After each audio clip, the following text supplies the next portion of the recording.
yeroo baay'ee nama walii keenya gidduutti waan hin jiru maanni ilaamen hin jiru dimokiraasiin hin jiru namni yaada isaa dubbachuu hin danda'u beektu dubbiin maaskii sila jedheen ture sababni nuyi maaskii godhannu tokko sababni isaa namni waliin ayyamnu nayyamtuma namni yaada isaa akka dubbatu maal goona hin ceephaana baay'ee ceephootu baay'atan gidduutti hin tuffanna nama tokkoon sodaachisna kanaafi namni yaada isaa isa ofiisaaf itti amanu tokko dubbachuurraa wanta nuyi dhaga'uu jaallannu tokko nutti dubbata sini galana jechuudha yoo guddinni akka jiraatu barbaadame nama birmadummaa kennuuf nurra namaaf ani yaadi koo yaada kooti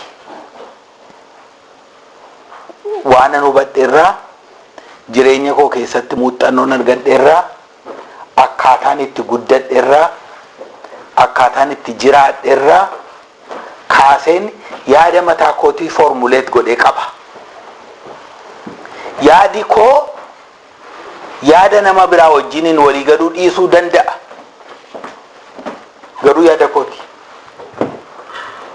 yoo bilisummaan alaattani gaamman yaada koon dubbadha sodaa malee maal naan jedhu yoon akkas jedhe na mufatu yoon akkas jedhe na jibbu yoon akkas jedhe na qoodu yoon akkas jedhe na ceepha'u utuun jedhiin utuun sodaatiin yaada koo dubbachuu danda'utu narra namni biraan immoo yaada koo sanaan mormuun mirga isaatiin danda'a yaada sanaa yaadi kunii lafa akkasitti hirrina qabaa akkas goonee fooyyessinaa akkas goonee guddisnaa jechuu turre malee maal abbaa ishee hambisaan kun jedhee naan arrabsu nu jiru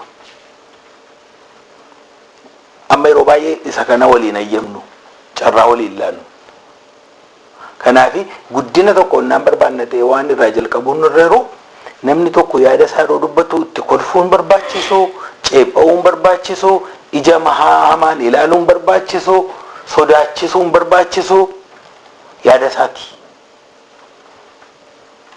yaada isaa sana fuunee kabajaan dhaggeeffannaa kabajaan deebisnaaf yaadi kee kun gaariidha lafa akkasitti garuu utuu akkas goone immoo isa kanarra miidhagee ba'aa jechuu danda'u nurra isa kanarratti utuu wal gargaartani maaliif keessumaa kwaariin inni tajaajilli maanni gurmuu tajaajilli gurmuu inni jalqabaa waluma tajaajiluudha wal guddisuudha as keessatti haba'u amma agartanii mannaanii ani lammeessaa nan sodaachisa ta'e gurmuu keessatti kennaan isa keessa jiru yaadni isa keessa jiru dhoksaan waaqayyoo keessa kaa'ee as ba'uu dadhaba ukkaamamee hafa saba keenya gidduutti na agartanii tutee namni keenya baay'een kennaansaa humni isaa dandeettiin isaa yaadni isaa ukkaamameetu fudhatee boolla dhaqa waan carraan laanneefiif kanaan dura dubbadheera barsiisa tokko keessatti adaraa keenya makottaame hiiknee wal gadhiifna haa guddatu yaadisa keessa haa ba'u kennaansa haa ba'u dhufee kennaan eenyuuf kenname dha caamna qulqulluun waldaa kiristiyaanaaf kenname kennaan tokko abbaatti ba'aadha jedhee kanaan dura dubbadheera yaadattu nate ba'aadhaam kennaan tokko namni maaliif Ermiyaasiin taa'ame fudhadhame yeroo kabajanii kabalanii boolla keessatti dhaqanii hidhanii namni Ermiyaasiin ta'uu hin barbaadu sun Ermiyaasiin ta'u garuu waaqayyoo saba isaa tajaajiluufiti saba isaa biratti yaada isaa ergachuufiti Ermiyaasiif kenna sana kenne Ermiyaasiif ba'aadha saba sanaaf garuu guddina Kanaafi Waaqayyo yeroo kennaa tokko kennu yeroo obboleessa koo keessa kaa'u obboleettii koo keessa kaa'u yeroo na keessa kaa'u it is so that we build one another. Akka wal ijaarruufi ijaarsaaf dhufe.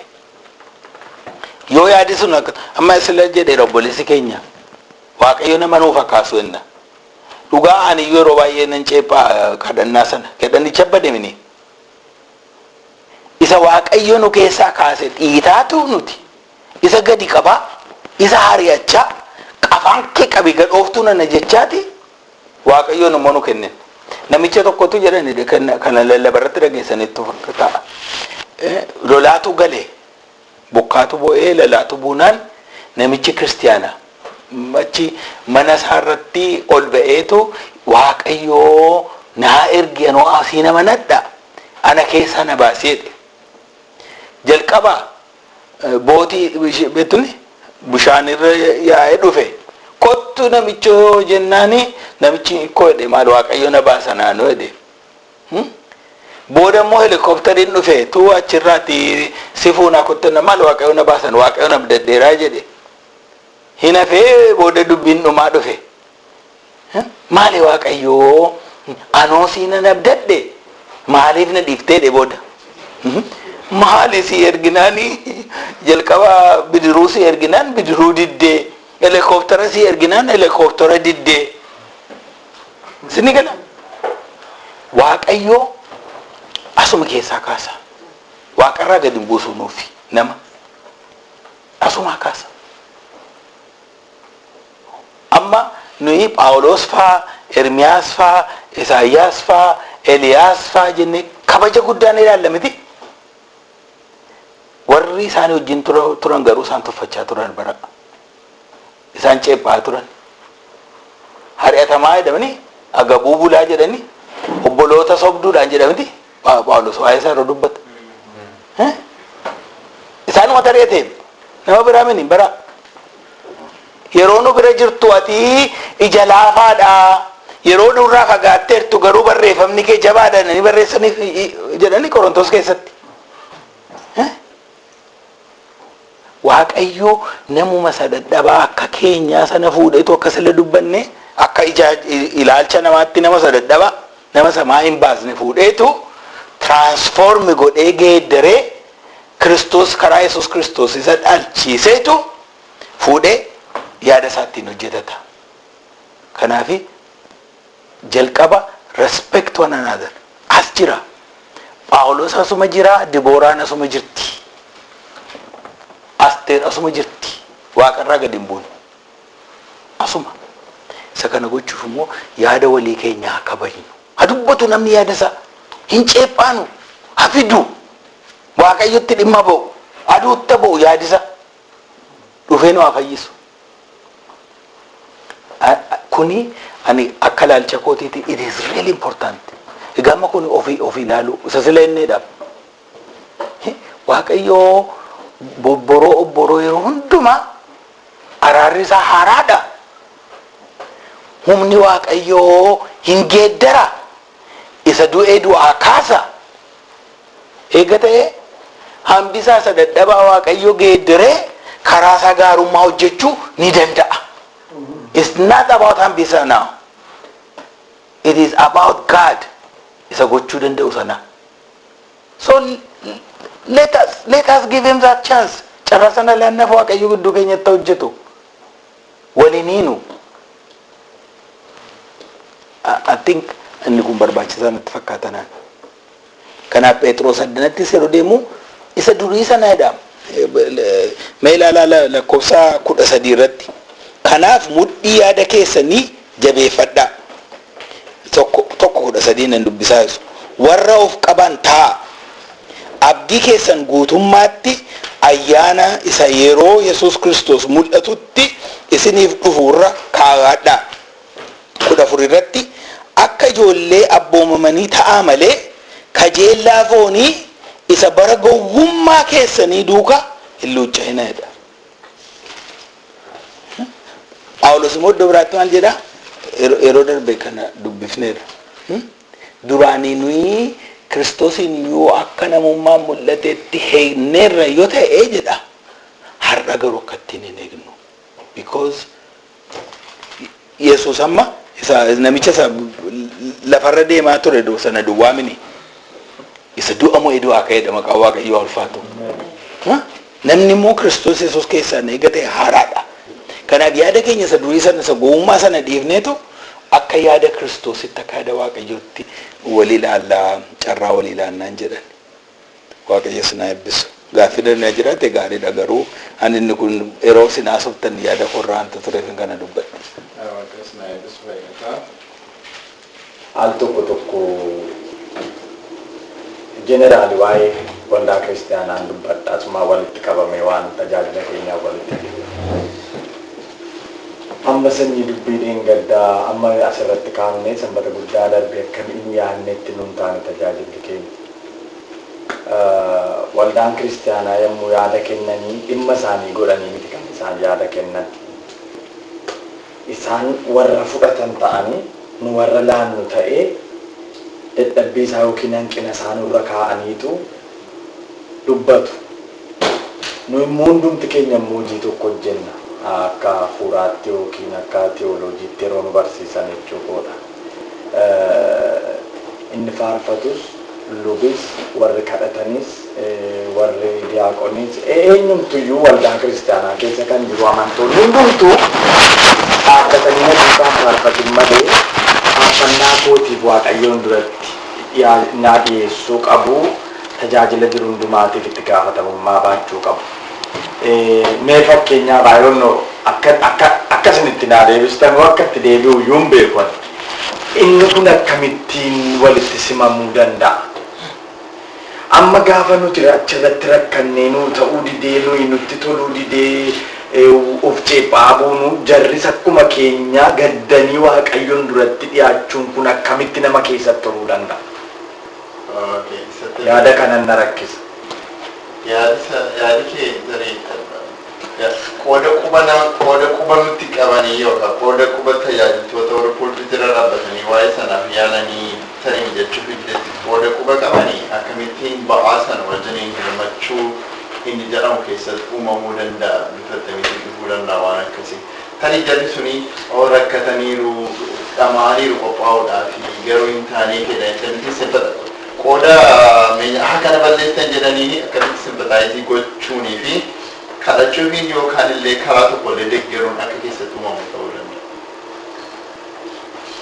Ani ammas achuma dannan jedha lafa iddoo sana dannan jedha yookiin immoo galagala Waaqayyootti. Maaliifin kana jedha waldaa kiristaanaa keessatti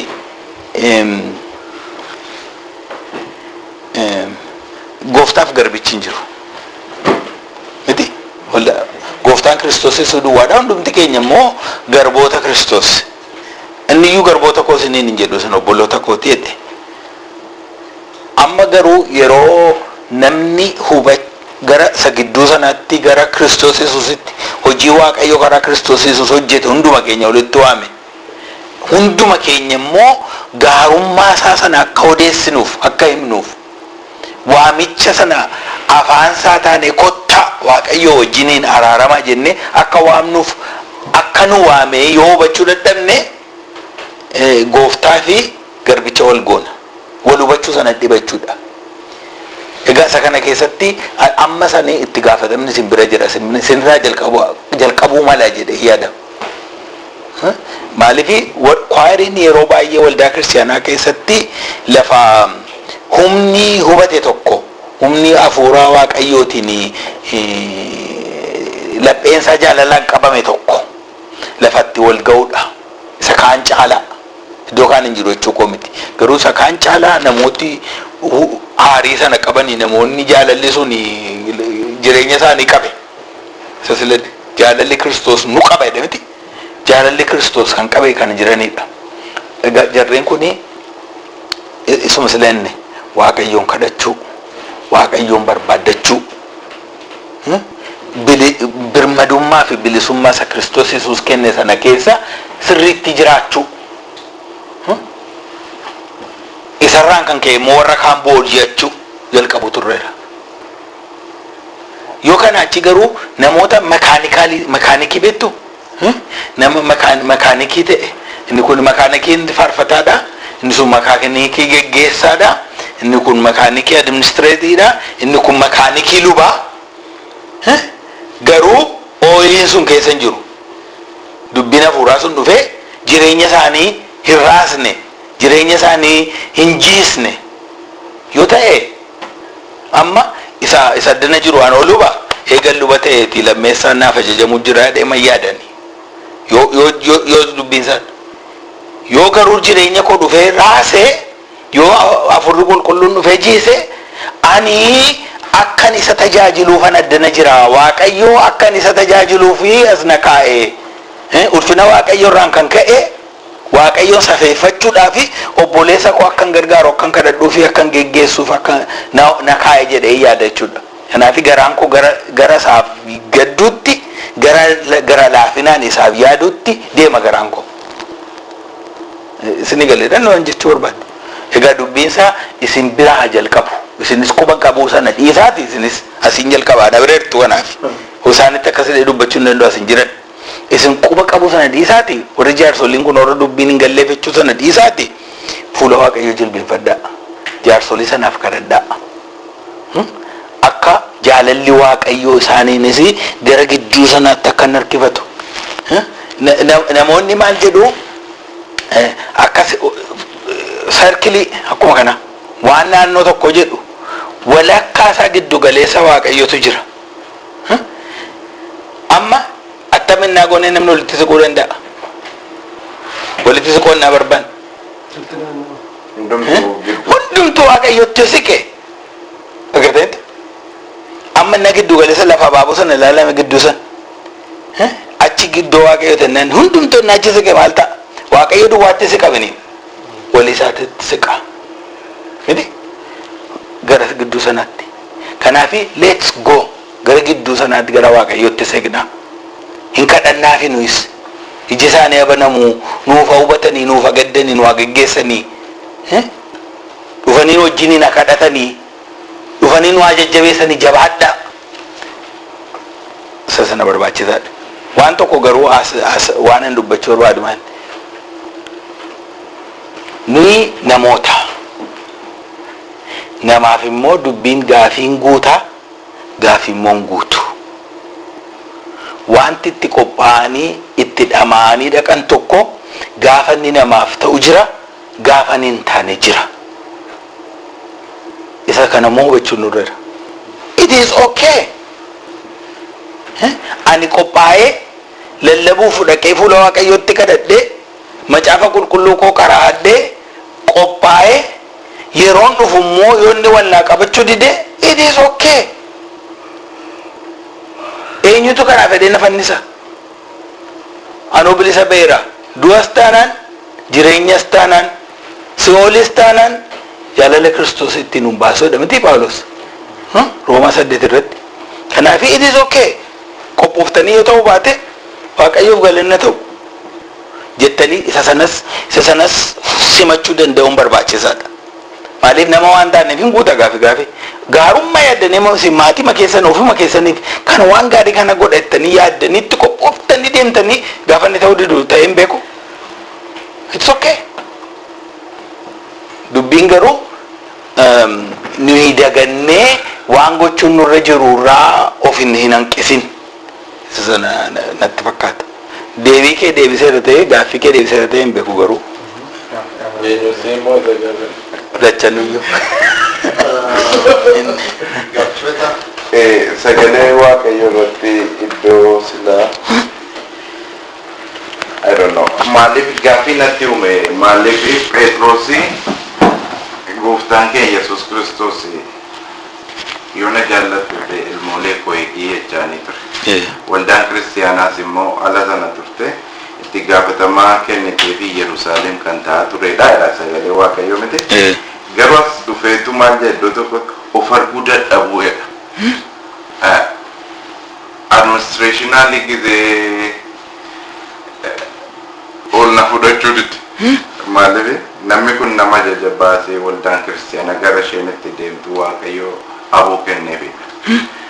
Enna responsibility sana garuu of arguu dadhabuu jedhee gizee deebisu rispoondii isaatu naan galluu didde maaliif afoosaa sana dabarsee waanuma namatti kennuu natti yaadi Iko akkasumni garuu iddoo sanatti kan inni jedhu jara gorsaa jedhamani jaratti dubbachaara namoota amantootatti dubbachaara isinii jaalala waaqayyootiin waamamtanii haaraa taatanii dhalattaniittu jedha amma isatti immoo guddachuu sinirraadha garuu isa gochuu keessatti guddina sana keessatti waan tokko waan isin ofirraa fageessuu sinirra jiru immoo weennoo hammina of arguu maarree of arguu dadhabochuun ofarjuu koo yaadi I don't know yaadi kasammuu kooti gaaffii nattume as administrationii gizee geggeessitu waldaan kiristiyaanaa asirra deemti waan akkasii jira jedheetti jirani achirraa dabarraani seera sana hin eegne yookiin immoo tokkummaa sana hin eegne jedhama miti asitti garuu of arguu dadhabuu jechuun personal view inna nama ilaalu waan tokko nama waldaan keenya mishii hojjechuu qabda jechuu nan danda'a inni immoo nama gargaaruu qabda jechuu danda'a inni immoo mana ijaarrachuu qabdu qabaachuu dandeesse jechuu danda'a waaqenneen immoo no transportiidhaan of danda'u jira alameen immoo nama uffisuu qabna jechuu dandeesse hundumtu wangeedha kana keessatti akkamitti of ilaalu kuni rakkina fida jedhee yaada kana keessatti of ilaaluun ne kuni afaan amaaraatti maal jedhu hipokiraasii jedha eessa maayinni inni barbaadaa ture hipokiraasii yaadi kun si gadee waan jechuudha garuu dubbii kanatti waa'ee jaarsolii dubbatamti waa'ee jaarsolii waldaa kiristaanaa dubbatamti natittu naa galeen garuu namootatti dubbachaara hipokiraatiin ta'inaa maa jechuudha of arguu dadhabuu jechuusaa addanatti gibbisina ta'edhanidha afaan amaaraatti hipokiraasiin kun maa inni kuni namni tokko fakkeenyaaf maal jedhaa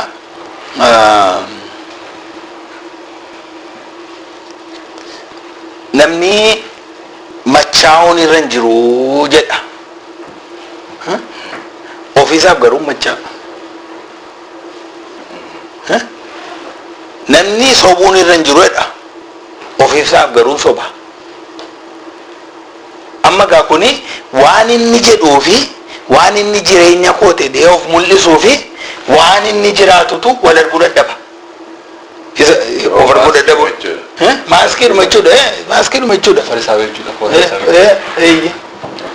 inni iddoo kanatti kan inni emfasaasii gochuu barbaadu cubbuu adda addaa fideetu wanta jireenya karaa Kiristoos Yesuus argattan kana faallaa ta'e hundumaa ofirraa baasaa gataati jedha isin immoo akka mucoolii reefuu dhalatanii aannanii isa guddina keessan fayyina keessaniif isin guddisu sana dharraa jedha so positively itti magaruu waan hamaa isaan ofirraa gatuun irra jiran hima dubbii isaasitti